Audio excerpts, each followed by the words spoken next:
I got a 13-foot pole, 12-foot pole, and an 8-foot pole. Can't leave home without those, but the most important thing is a bucket. Can't go crabbing without a bucket. I'm headed to that jetty about 3/4 of the way out.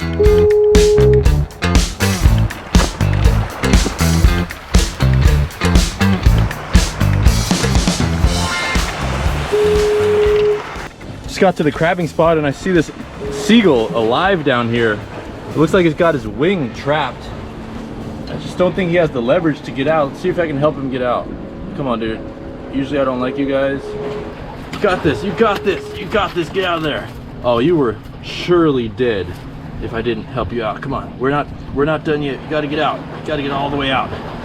All the way out. There you go, dude. Oh, rest up, bro. Rest up. You good, man. You good. You good, bro. You made it. I hope. Just don't fall back down there. There you go, bud. We're gonna let this guy heal up. Just don't come back and steal my bait later, okay? All right? We got this bond now, all right? I got a 7-ounce and a 9-ounce crab snare, squid that I caught from Monterey, and some mackerel I just picked up at the gas station. The company that makes these snares is called Vivid Snares. These are actually lead-free. There you go, bro. Oh, no, you dumb. Seagull just fell down again. This is the last time I'm gonna save you. There's no way you can get out of here. Oh man, you stuck in there now, huh? Dang. Oh, don't die on me. Don't die on me now. Come on, man. Get up. There you go. Now swim out of there. All right, I'll check on you later. Oh, dude, you're dead, bro. If you don't get out of there now, you are dead. I know how that is, getting trapped in the rocks like that, man. Get out, get out. Oh no. You need to get out right now.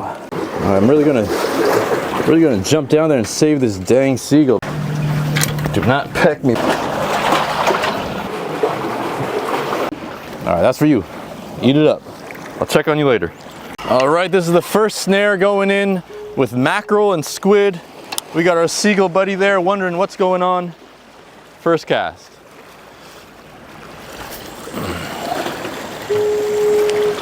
All right, now we let this sit for about 10 minutes. Rod number 2, this is a 9-ounce snare, so we got to be careful when we cast that we don't break any rod or the line. 1, 2, 3. All right.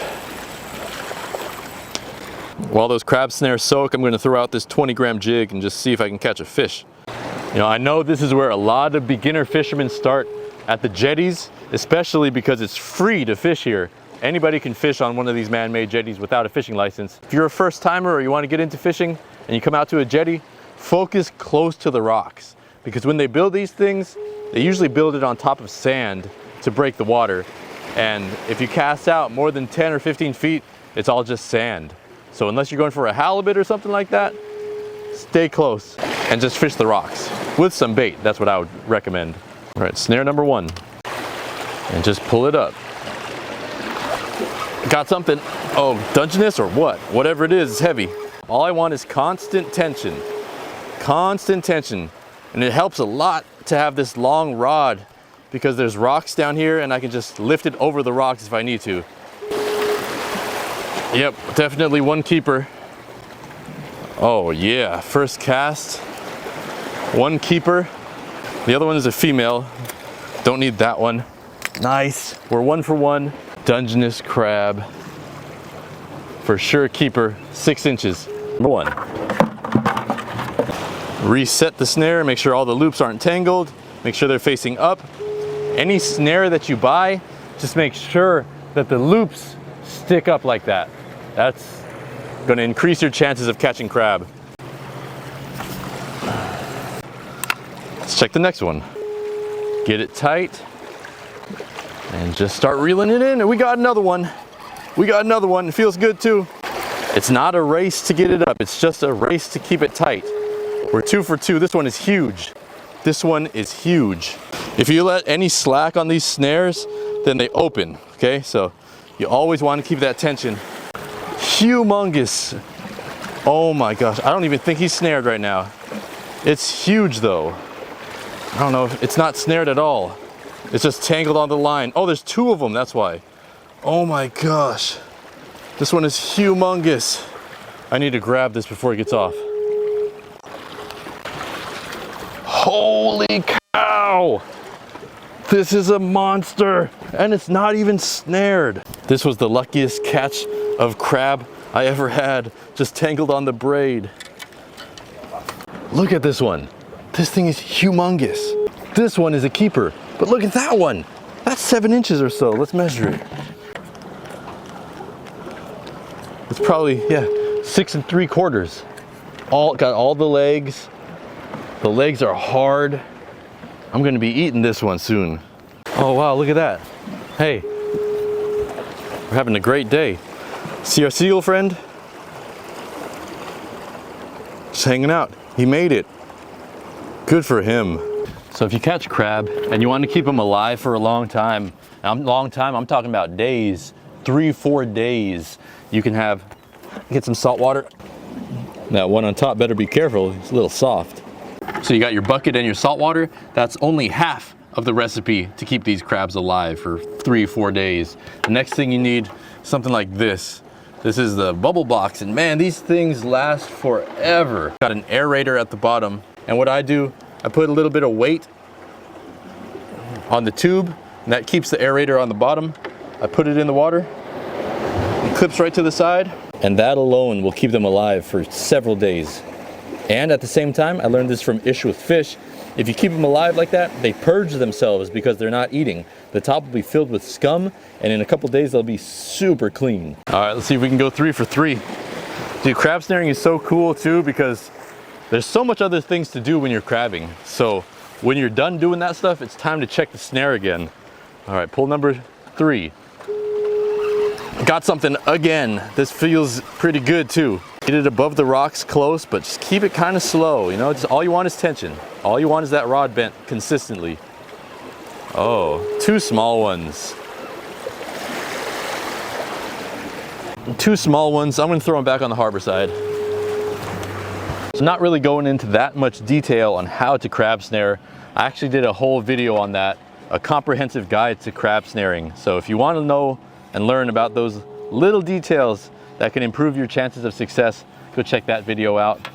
But while I got a little time to kill, I'm gonna get my cooking setup ready.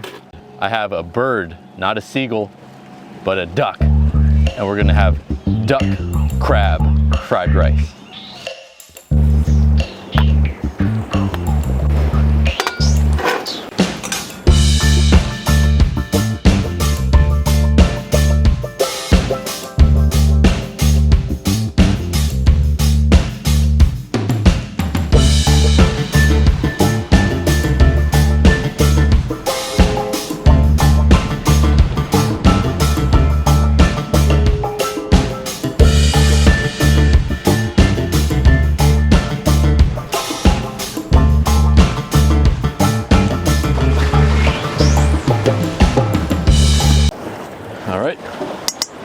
My water is boiling, rolling boil. Let's kill this crab real quick. Sorry, bud. But that's just how it is today. Stab him right in the apron. Kills the central nervous system, and he's dead. We're gonna do the whole crab. See how he flops around? You know that he's not alive anymore. Even if he twitches in here, it's just nerves, okay? Just so you know. Ooh yeah, fits perfectly. Okay, about 15 minutes. Man, this incoming tide is really pushing in the seaweed. Either way, I got my crab, and this one is ready to eat. All right, the crab should be done. It's been a little bit longer, about 17 minutes. Yep, that crab is done. Ooh, hot. So take it out, let it cool down on the side, and we'll start the process for the next thing. Throw in a little bit of butter just to get this party started. Next, we'll take all the skin from that duck that we kind of shucked earlier. That skin has so much fat. All that fat is gonna come out and it's gonna help cook the eggs. Pretty nice out here. You know, this used to be my life every day. And the mountain used to be my vacation, but now it's flipped. This is my vacation now, and the mountains is my life. Totally content with that though. Let's put in the eggs.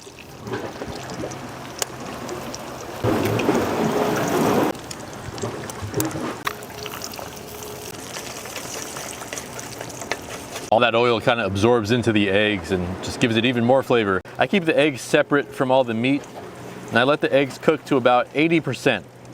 And then when it's 80%, then I throw in the rice. Throw in the rice and mix everything together.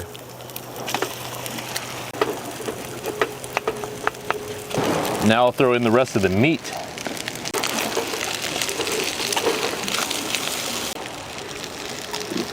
Needs a little salt. For that, I've got some soy sauce. Sprinkle in a little bit of soy sauce. Now, I don't know about you guys, but this is how my mom used to make it. She always used to add a little bit of oyster sauce. So I'm gonna add just a tad. You really don't need much. This goes a long way. That's it. Oh my gosh.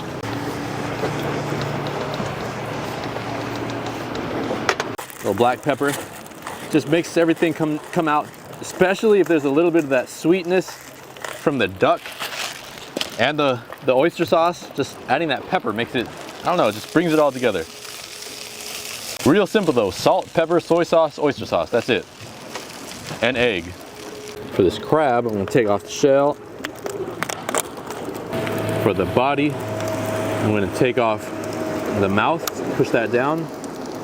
You can pull that out. And that part on the sides is the crab butter, which I'm going to taste. See if it's good. This one's a little bit bitter. Let me try it again. A little bitter, but I'm gonna keep that here, and I'm gonna throw some rice in that in a bit and mix it up and just give it a try. So many people have recommended having the crab butter mixed with rice, so I want to give that a shot. If you're really into that crab butter, there's usually more right in the middle of the body. I can't believe how personal some people take eating crab too. It's kind of crazy. And how offended they get if you don't eat the crab butter, or even if you do call it crab butter. There's like two sides. Some people say, it's not crab butter, it's guts, stop calling it crab butter.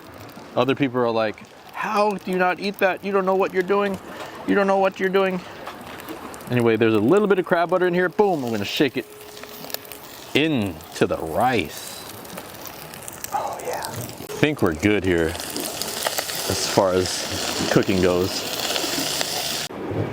Damn, first bite of crab. It still amazes me how sweet it is naturally. And how easy it is potentially to catch off a jetty like this, or a beach with a snare. And you don't even need a fishing license. Look at the meat on that. That's from one leg. Oh, dude. Oh no. Oh no, you guys. I got really bad news. Really bad news. Dang. This guy, he just wasn't, it just wasn't meant to be for him. He just had enough, you know? He's just coming back right to where he was now. Damn, that's so sad. That's so sad. Well, this meal's for you, little buddy. Just the life cycle, you know? Can't cry about that. Well, crab and duck fried rice on the rocks in a solemn state. Still hot. But while we have this crab butter, I'm gonna give this a try too.